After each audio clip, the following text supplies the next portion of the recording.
आज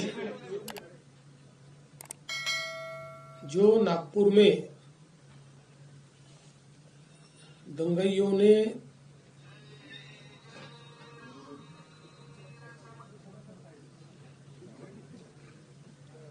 जिस प्रकार से दंगा किया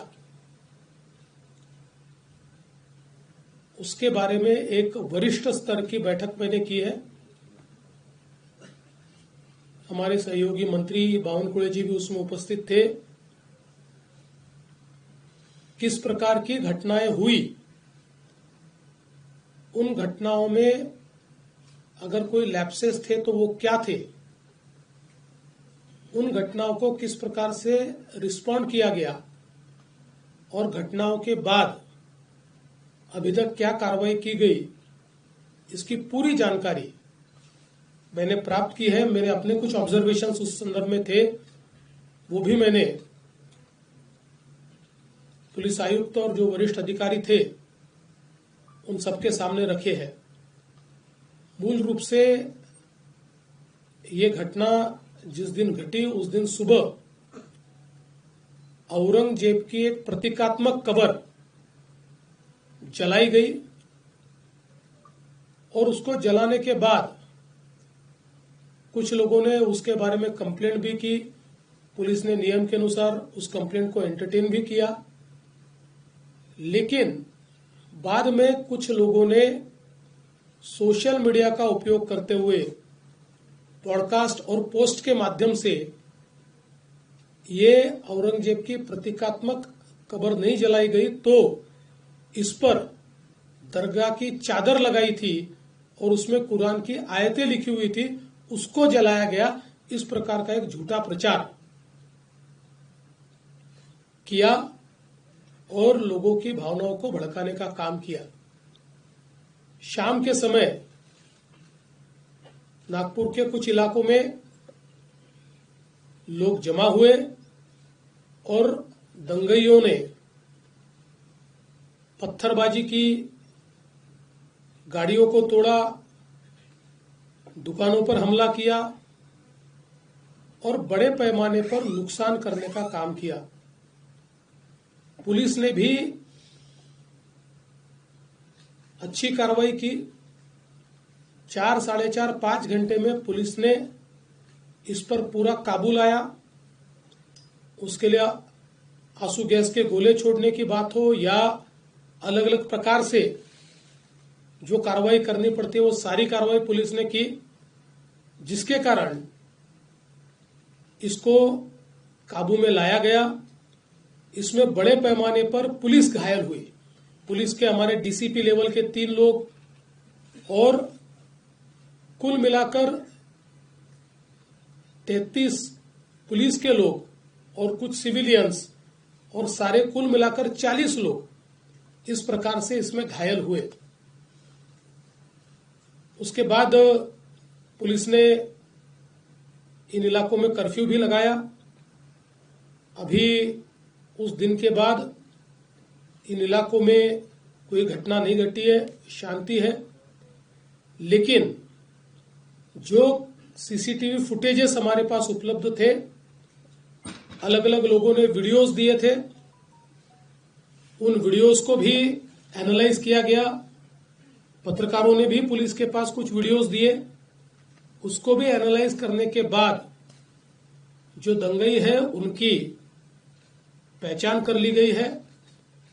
104 लोगों को अभी तक पहचान कर पकड़ा गया है, जिसमें 92 लोगों को अरेस्ट किया है। 12-18 साल के अंदर के विधि संघर्षित बालक है, उनको उस कानून के तहत उन पर कार्रवाई की गई है और जब तक आखिरी दंगाई को पकड़ा नहीं जाता ये कार्रवाई रुकने वाली नहीं है। ये कार्रवाई चलती रहेगी। लगातार एविडेंस आ रहा है, उस एविडेंस के आधार पर ये कार्रवाई यहां पर चल रही है। ये भी तय हुआ है कि ये जितना नुकसान दंगाइयों ने किया है इसका पूरा हिसाब निकाला जाएगा और ये पूरा नुकसान उनसे वसूल किया जाएगा। और अगर वो नुकसान के पैसे नहीं भरते हैं तो उनकी प्रॉपर्टी को बेचकर ये नुकसान भरपाई की जाएगी। किसी भी हालत में इस प्रकार से किसी को दंगा करके दूसरे को नुकसान पहुंचाने की इजाजत नहीं दी जाएगी। जिनकी गाड़ियों का नुकसान हुआ है सरकार उनको मदद करने वाली है। जो भी हमारे नियम है उन्हें उन नियमों में बैठाकर हम लोग निश्चित रूप से उनको मदद करेंगे। अगले 7 दिनों में ये मदद करने की हमारी कोशिश होगी।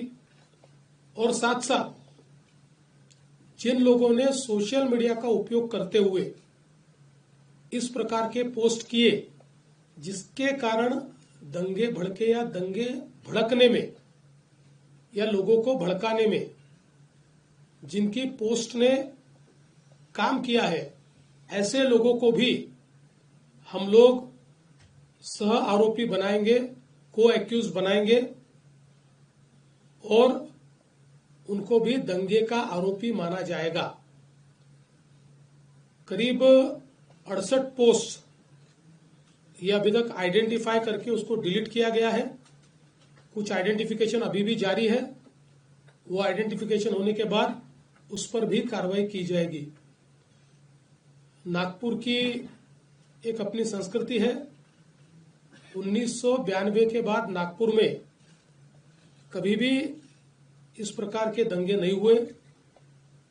कभी छोटी मोटी घटना हुई होगी, लेकिन इस प्रकार से आगजनी करना, लोगों के गाड़ियों को तोड़ देना, पत्थरबाजी करना, ये किसी भी हालत में सहन नहीं किया जाएगा। और इस पर कड़ी से कड़ी कार्रवाई ये हमने शुरू कर दी है और ये जारी ही रहेगी जब तक हम लोग ये जो दंगे हैं इनको सबक नहीं सिखा देते। विशेष रूप से जिन्होंने पुलिस पर हमला किया है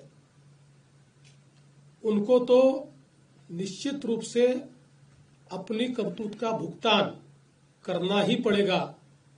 कड़ी से कड़ी धाराएं उन पर लगकर जब तक उनको कठोर से कठोर दंड नहीं होता तब तक हम लोग शांत नहीं बैठेंगे। सर, क्या इसमें विदेशी शक्तियों का भी जिक्र किया जा रहा है कि बांग्लादेश कनेक्शन जोड़ा जा रहा है, मालेगांव कनेक्शन जोड़ा जा रहा है, और क्या इसकी जांच नागपुर पुलिस के साथ साथ एनआईए भी कर रही है? क्या सर याला जोडून टेरर अँगल काय आहे का सर याच्यात? देखिए, इसमें अभी सारी तफ्तीश चल रही है।